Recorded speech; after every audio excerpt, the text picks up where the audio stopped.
in Aotearoa. Sue Moroney.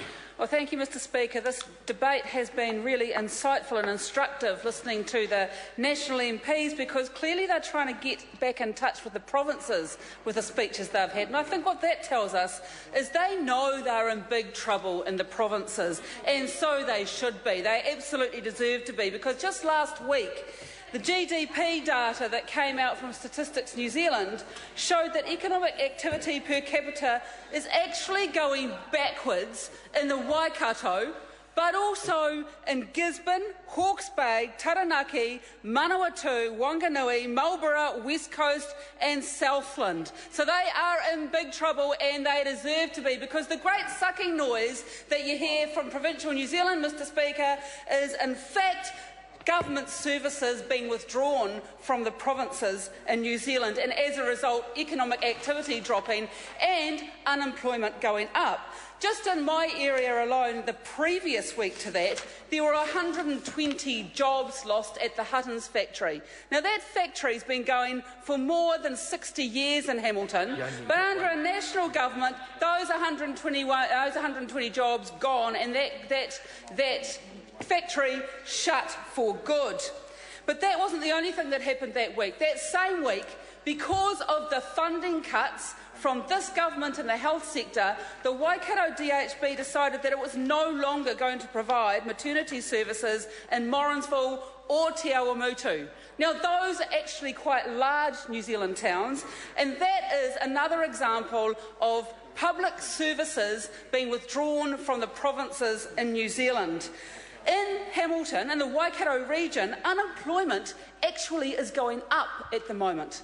In the last quarter, unemployment rose to 6.8%, and the previous quarter it had been at 6.1%. Now, 6.1% is bad enough, but actually unemployment is increasing in areas like the Waikato, and that shows how badly this government is doing in the regions. We also learnt this week that the public service is growing in Wellington, and that's because actually services are being sucked out of provincial New Zealand and being centralised. So the government knows it's in real trouble, and it's trying to retrieve that. It also knows it's in real trouble when it comes to New Zealanders understanding the growing gap between the rich and the poor in this country, and inequality.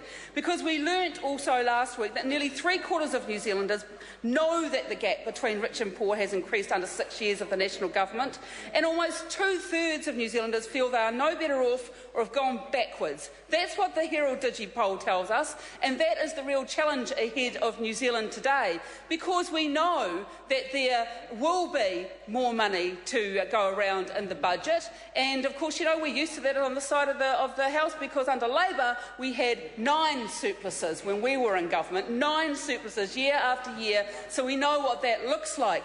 But how will it be spent under a national government? Because I think New Zealanders sense, and they know, that when we get increases in the budget, it's not going to go their way under a national government. It's going to go to Nationals' mates, and we've seen it time and time again where the decisions they've made have favoured their wealthy mates at the expense of ordinary New Zealanders, and that's the challenge for the budget coming up. I talked earlier in question time about a way that we could actually do something that actually helps families. And what I said, and I think these figures are important, that the core Crown expenses for the next financial year to June 2014 forecast to be $73.2 billion.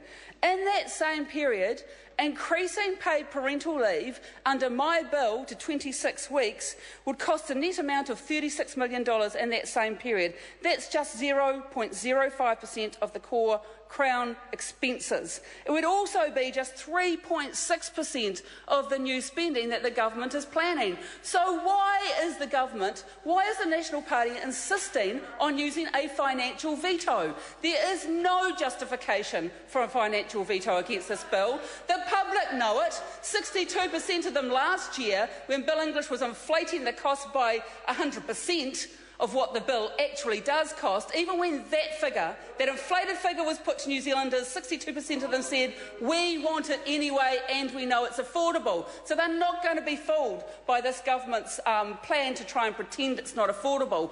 Also, the submitters on this bill know it's affordable. Out of 3,807 submitters who came forward on the bill to extend paid parental leave to 26 weeks, 99.6% of them agreed. They agreed that it was affordable and it should happen in the way that it's planned by Labor, staged in over the next 3 years, entirely affordable, and the government knows it. So these are the issues in front of New Zealand. I call the honourable member Alfred